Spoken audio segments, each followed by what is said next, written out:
I'm very pleased to be joined by Jonathan Bowles, director of the nonprofit think tank, the Center for an Urban Future. He's the author of a new study of immigrant entrepreneurs. And also joining us is Joyce Moy, the director of business and community development at CUNY's LaGuardia Community College. Welcome to CityWide. So, John, a world of opportunity. A new report on immigrant entrepreneurs. Certainly, immigrants know new phenomena in New York. What are the new findings in your study? Well, obviously, immigrants have a long history of starting businesses in New York, but what we found over the course of our research is that their economic importance to the city has really been growing in recent years. They're starting a significant share of new businesses in the city. They're stimulating growth in industries from healthcare to food manufacturing. They're helping to transform neighborhoods throughout the city that many times were once depressed, places like Flushing, Jackson Heights, Brighton Beach, Sunset Park, and so many others. And they're creating loads of new jobs. This is a really important part of our economy. It's really an engine of growth now for New York. Now that's somewhat contrary to some of the popular thinking that immigrants are taking jobs away from native-born Americans. It is. I mean, I think that a lot of the national debate over immigration reform has really been focused on immigrants in the workforce. Our report focuses on the real positive impacts of immigrants starting businesses, and it's an incredible phenomenon in New York City. I mean, look at the demographics alone. New York is about 37% foreign-born today. A lot of the future growth that we expect in this city is going to be, again, immigrants coming into this city. And immigrants, as they've been for a long time, have a higher rate of starting businesses than native-born New Yorkers. Well, let me just repeat that statistic because I think it's one that a lot of people don't really appreciate. 37% of the people who live in New York City today were born in another country? Correct. It's staggering, and it's probably only growing.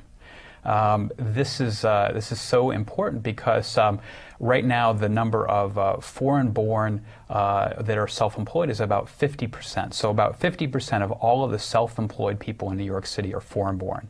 Foreign-born make up about 37% of the population, so a much higher proportion of those that are starting businesses are foreign-born. And they're really starting to drive the growth of our economy. And for New York, it's important. We have a lot of large corporations that are downsizing. They're decentralizing their operations out of their city. Some of them are outsourcing jobs overseas. And it's small businesses that are really stimulating a lot of the growth for New York, and many of them are started by immigrants. Joyce, the center within LaGuardia Community College that you head up works with business and community development. First of all, how is that a university function? And then what kind of services do you provide to the immigrant entrepreneurs? Well, LaGuardia College is located in Queens County, and as staggering as that statistic he quoted was, in terms of 37% of New York City being foreign-born, almost half of Queens is foreign-born. The statistic is 47% is foreign-born.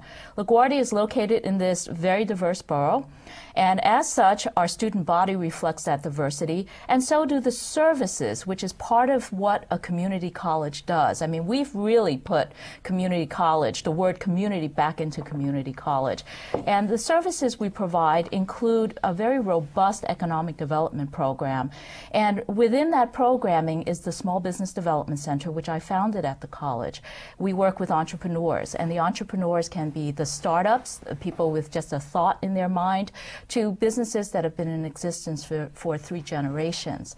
The services we provide are in English, Spanish, Korean, 3 dialects of Chinese, because we've found that there are many immigrant businesses that have just really been underserved. So that is our link to this particular issue. Jonathan has been very right in terms of a lot of the findings in his report, in terms of what we find on a day-to-day business and day-to-day basis. What are some of the obstacles that affect immigrant businesses, immigrant entrepreneurs, as opposed to other small business people? Well, I think that the one that you hear most commonly is the issue of language and cultural barriers. And that's a very accurate statement. However, it's sort of a bland statement. So let me give you an example of the kind of day-to-day obstacles that people face and really put some life to that statement. Shortly after 9/11, we read about a Chinese business owner who had been really decimated by 9/11. His business really went down. He had gone to the SBA and to other technical assistance folks looking for help. He went back 5 times, and every time he went, he was told he needed something else. And he really did not understand that he had been incorporated. He had sought the help of an attorney that was set up. He didn't understand what that really meant. At one point, he was told that he could not get the loan unless a majority shareholder signed the documents. There were no majority shareholders in his business. There were 7 owners. And the literal translation that he received from the translators found by the government entities kept telling him, we need a majority shareholder, when in fact what they needed was a majority of shareholders. We read about his story, and the tagline on that story was really moving. He had cried so hard that he had nothing left but dry tears to cry. We contacted him and were able to help him not just get a $25,000 loan, which is what he sought, but to get him the $75,000 that he needed. Literal translation was not sufficient. It had to be coupled with an understanding of the business reason for asking for that documentation. Are the immigrants who are coming today to New York more entrepreneurial by virtue of culture and character, or is it out of necessity because other workplace opportunities are closed to them? You know, I don't think there's one reason why immigrants are starting a high rate of businesses. I think that it really varies. I think that one thing you see a lot is that immigrants come in with a variety of skills, sometimes high education levels, but then often they're relegated to relatively low levels of the career ladder. And a lot of them turn to self-employment, to entrepreneurship, not out of necessity, but out of that they see that as their best path to really reach the American dream. They're fed up with being relegated to the low levels and low wages. Other times you have much lower skilled workers that are coming here. They don't have that education, they don't have the financial assets, but they're stuck with minimum wage jobs. A lot of times they've been working in manufacturing plants, and those plants are closing down. And so they're starting businesses on the side, or they're starting businesses for good that is just their livelihood. This Are is there, their way are of there particular surviving. sectors where they're active? I would think construction, because it's a relatively low barrier to entry, and retail, but are there other areas where their immigrant participation is particularly pronounced? In the dry cleaning area, 65% of New York City's dry cleaners are dominated by one ethnic group, and that's the Korean group. There's a story in the Korean American community that says that the occupation you wind up in depends on who picks you up in the airport. Essentially, you put yourself into these social networks, and through these networks you learn a particular business, and you get the support that you need. That's always been sort of the story of New York, right? That you know, certain villages or neighbors wind up dominating certain areas. What's different about the immigrant business community today from the one that New York had, say, 100 years ago? Well, I think one thing is changing is that it's not just mom and pops anymore. We're seeing a lot of growth companies coming out of the immigrant sector, and it's not just retail and restaurants. You've got food manufacturing companies here. I think what's different is that the market for immigrants, for immigrant communities, has become so large that we've seen so many companies servicing immigrants, making products for immigrants, so it's construction. We're starting to see developers. A lot of the new developers in this city are immigrants. A lot of times they're immigrants that have been entrepreneurs in other fields like garment manufacturing. Well, I want to ask whether, in terms of, there's certainly increased mobility. Travel, you know, when my grandparents left Eastern Europe, they came here by boat and figured they were never going to go back.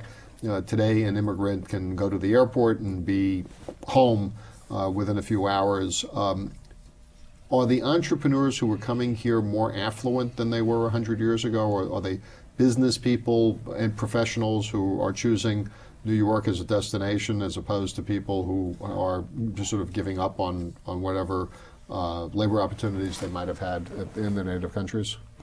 Well, I think that you're finding a combination. Since 1965 and the change in the immigration laws, there seems to be a policy that favors the more educated and the more affluent. However, there are large sectors that are being coming to the United States based on blood relationships, and these are essentially the older communities. So you'll see the entire spectrum of fairly well educated to the very small educated groups that are coming in here.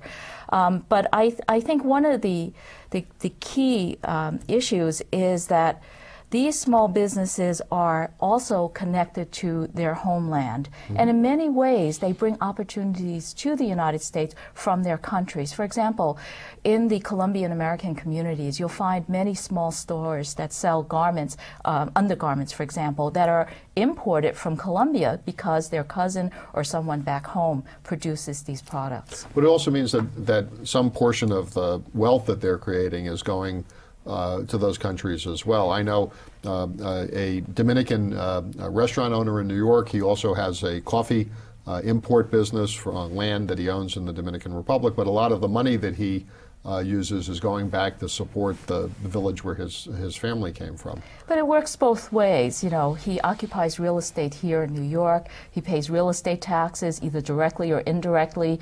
He hires and employs people here. He helps to stabilize the communities in which his business is located. So it's a two-way street. This is not a situation where funds are going from our communities here in the United States overseas. We're also in a situation where we're finding that these businesses are creating other opportunities for businesses here in that they're providing new sources of products for the businesses. So a new store that opens up and sells foodstuffs, for example, now has a whole variety of foods coming from other countries that he can offer to our consumers. We're going to pick up our discussion about immigrant entrepreneurs when CityWide continues right after this.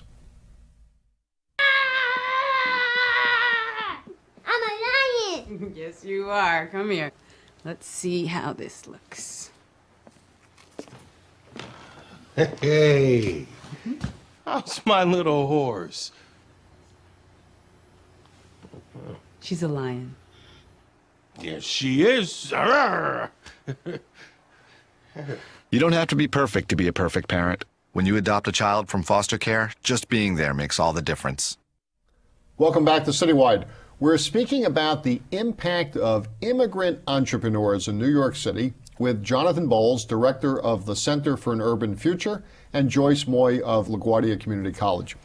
Jonathan, in the report that you issued recently, there was one statistic that jumped out at me because it was counterintuitive, and I wanted to ask you about it. And that is that the absolute number of self-employed Native Americans went down in New York City between 1990 and 2000. We were in the dot-com boom. We were in the era of the freelance union. Sarah Hurwitz from Working Today has been on our show telling us about all of the people who were self-employed during that very period of time. Tell me whether that statistic really stands up and why it's a disconnect from the popular perception. Sure. I think in the last 10 years, the figure you're referring to is that the number of foreign-born self-employed increased by about 65,000, while the native-born self-employed actually declined by about 15,000. And I think what you're seeing is that, believe it or not, despite a lot of young professionals and young educated people coming to this city, there's actually been a net out-migration of native-born people from New York City. It's actually been going on for a few decades. The out-migration was smallest during the 90s because the economy was good, crime was reduced, but there still was a net out-migration. It was really new immigration, an influx of foreign-born people that kept New York City's population growing.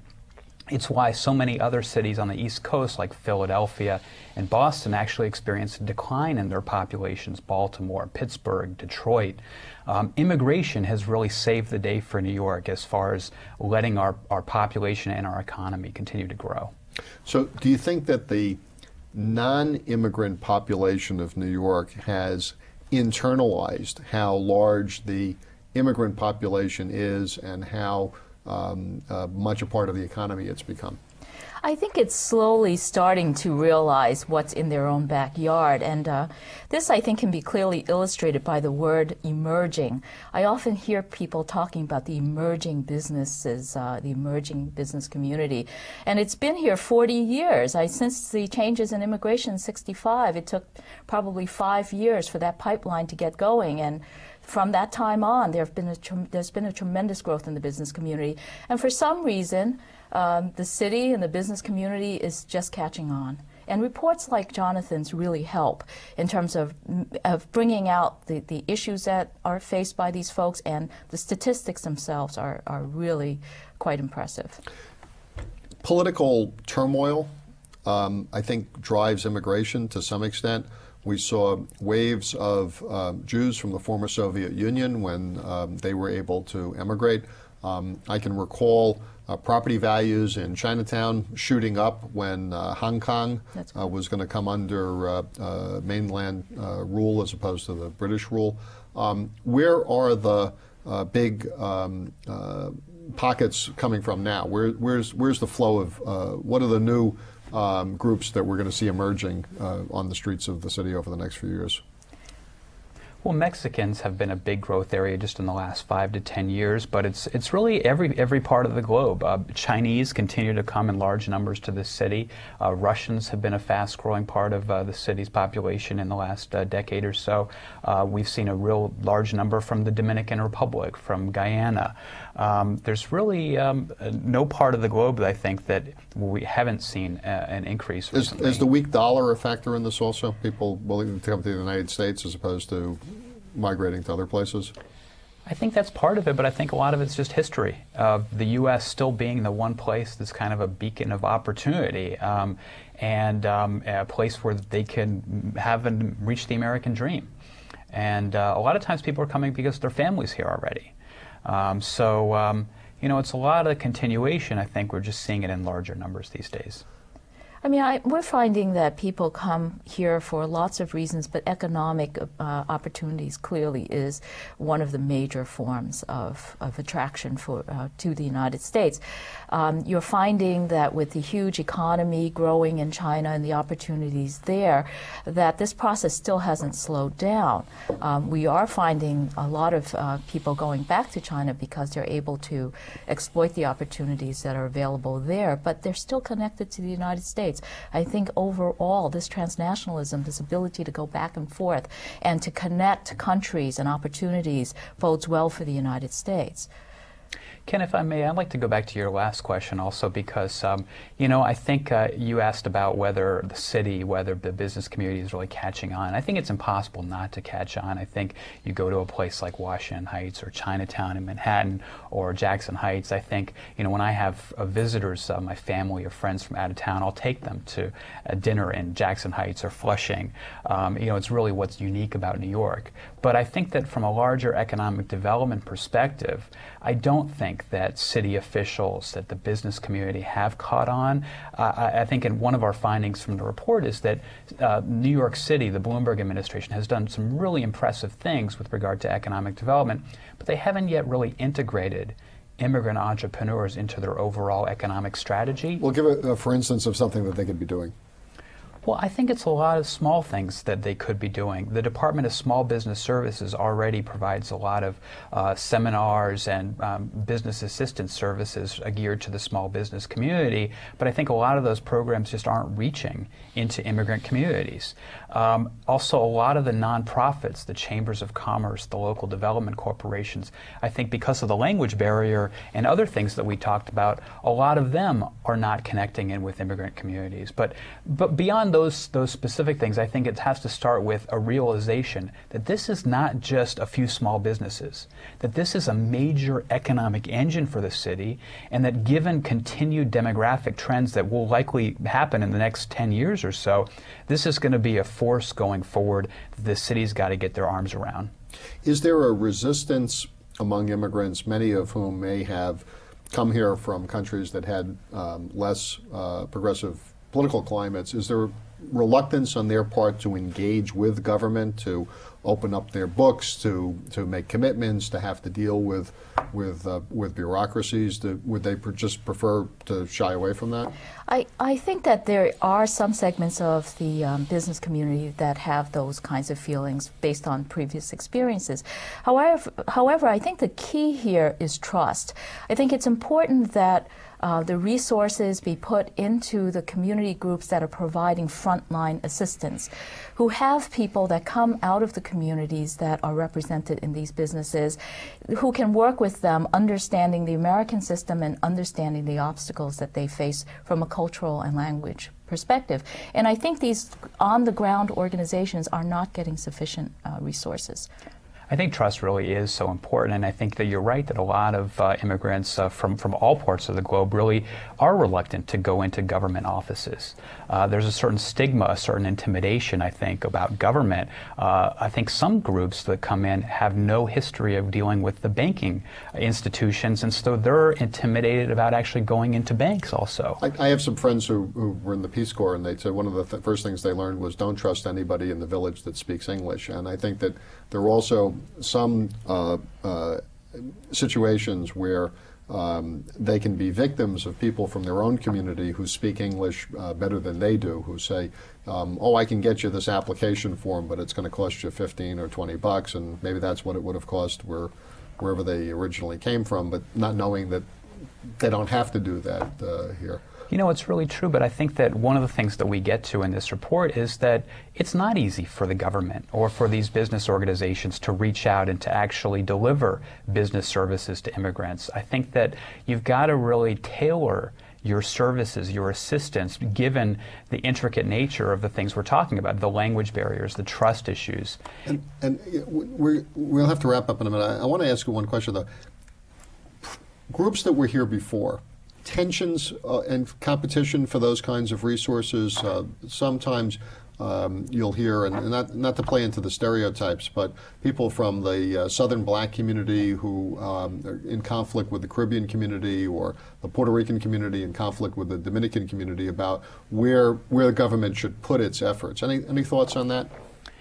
You know, I think that there's always competition for funds, and I think that, you know, the history of a lot of the community development organizations that get funds to do entrepreneurship training, small business seminars, a lot of them just aren't, you know, a lot of them are serving old communities. Communities have been here, they have a lot of the political power, and it's not like that there aren't real needs in those communities. I think that the problem is that a lot of those powerful community organizations just haven't changed with the times. They're not realizing that a big part of the growth in those communities are immigrants, and figuring out how to really tailor their services there, or partner with new groups on the ground representing those new immigrant groups. It sounds like the more we put into the immigrant entrepreneur community, the more the city as a whole will get out of it. My thanks to Jonathan Bowles, director of the nonprofit think tank, the Center for an Urban Future, and Joyce Moy, the director of business and community development at CUNY's LaGuardia Community College. I'm Ken Fisher. Thank you for joining us.